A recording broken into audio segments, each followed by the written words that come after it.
Dasturimizni sport mavzusi bilan davom ettiramiz. Kogon shahrida aholi vakillaridan jismoniy tayyorgarlik darajasi sport sinovlari qabul qilindi.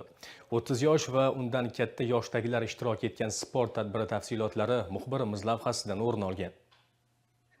Davlatimiz rahbarining 2021-yil 16-iyundagi aholining jismoniy tayyorgarlik darajasini baholash tizimini joriy etishning tashkiliy chora-tadbirlari to'g'risidagi qarori ijrosi yuzasidan joylarda aholi vakillaridan jismoniy tayyorgarlik darajasi sport sinovlari qabul qilinmoqda. Bu borada Kogon shahrida ham amaliy ishlar bo'lib o'tdi. Hududdagi Lokomotiv o'yingohida tashkil etilgan tadbirda shaharda istiqomat qilayotgan 30 va undan katta yoshdagi erkaklar, ayollar, nuroniy otaxon va onaxonlar ishtirok etdilar.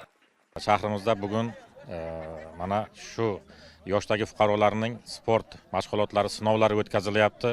Bu faqatgina aholini sog'lomlashtirishga, sog'lom turmush tarziga yanada ko'proq kirib kelishi va oilada sog'lom muhitni barpo qilish uchun olib borilayotgan yo'nalishlardan bittasi. Barcha mahalla fuqarolari o'zlarining sport sinovlari bo'yicha sinab mashg'ulotlarni o'tkazishyapti. Aholimizning kayfiyati hamda unga bo'lgan e'tiborni mahalla yettiligining tashviqotlari bilan olib borilgan ishlarning natijasi deb qaraydigan bo'lsak, ikkinchi tomoni fuqarolarimizning sog'ligi jamiyatimizda sog'lom muhitni yaratish uchun xizmat qiladi.